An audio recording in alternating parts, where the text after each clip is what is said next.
আসসালামু আলাইকুম দর্শক। একটা খবর সেটি যেখানে ইরানের পক্ষ থেকে কোনো বক্তব্য দেওয়া হচ্ছিল না যে তাদের পারমাণবিক স্থাপনাগুলো কি, তবে বলা হচ্ছিল যে ইউরেনিয়াম যেটা সবচেয়ে বিপজ্জনক পদার্থ, সেই পদার্থ তারা সরিয়ে নিয়েছে আগেই। তো এটা হতে পারে যেমন সৈন্য খালি করছে ওই কাতারের যেই সামরিক ঘাঁটি, তারপরে ক্ষেপণাস্ত্র হামলা করছে। তো এখানেও বলছে যে ভাই তোমাদের কিন্তু এখানে করো, তোমরা যদি খুব বিপজ্জনক কোনো পদার্থ থাকে তাহলে সরাই ফেলো। এটা তো অনেকটা মানে একটা প্রতীকী বিষয় হয়ে গেছে। তো এরকম ধারণাটাই ছিল, যার জন্য মার্কিন গোয়েন্দা সংস্থা এবং গণমাধ্যমগুলো বলছিল যে না, এখানে কোনো ক্ষতি হয়নি। সেই পারমাণবিক স্থাপনাগুলো একদম গুড়ায় দিছে, যেটা ট্রাম্প দাবি করছিল, তেমন কিছু হয়নি।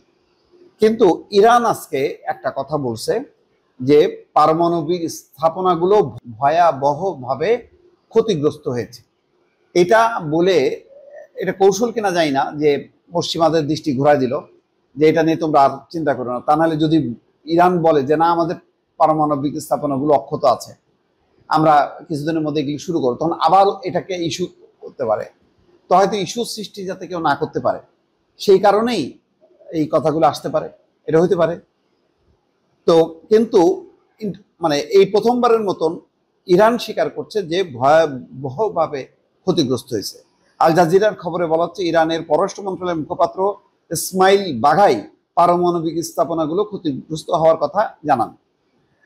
যুক্তরাষ্ট্র এবং ইসরায়েলের হামলায় ইরানের পারমাণবিক স্থাপনাগুলোর অবস্থা সম্পর্কে জিজ্ঞাসা করা হলে ইসমাইল বাঘাই বলেন, হ্যাঁ, আমাদের পারমাণবিক স্থাপনাগুলো ভয়াবহভাবে ক্ষতিগ্রস্ত হয়েছে। তিনি আরো বলেন এটা নিশ্চিত, কারণ এগুলোর উপর একের পর এক হামলা হয়েছে। এটা সত্য। 30,000 পাউন্ড ওজনের বোমা একটা যদি ফেলে বাইরে, এটা কত গভীরে যেতে পারে কল্পনা করেন। তা সেরকম একটা না, ছয়টা বিমান, এরকম এক একটা বোমারু বিমানে 30-60 হাজার মেট্রিক টনের বোমা তারা ফেলছে। তো সেইগুলো মানে মানে এই যদি ক্ষত যদি মনে হয় যে না নিচে সব আছে, সব তো ধ্বংস হয়ে ডুবে গেছে, বুঝে গেছে মানে একদম। তো ওইটা উদ্ধার করে এটা ইরানের পক্ষে আগের জায়গায় নিয়ে আসা 2-4-5 বছরের ব্যাপার, এবং এটাই স্বাভাবিক। আমার মনে হয় যে বাঘাই যেই কথা বলছে এটাই সত্য। তিনি বলছেন যে এই বিষয়ে আমার আর কিছু বলার নেই, কারণ এটি একটি প্রযুক্তিগত বিষয়। তিনি জানান ইরানের পরমাণু শক্তি সংস্থা এবং অন্যান্য সংশ্লিষ্ট কর্তৃপক্ষ এই বিষয়টি দেখছে। ইসরায়েল কিন্তু বলছে যে এখন যে অবস্থা, এটা ধ্বংসপ্রাপ্ত হয়ে গেছে।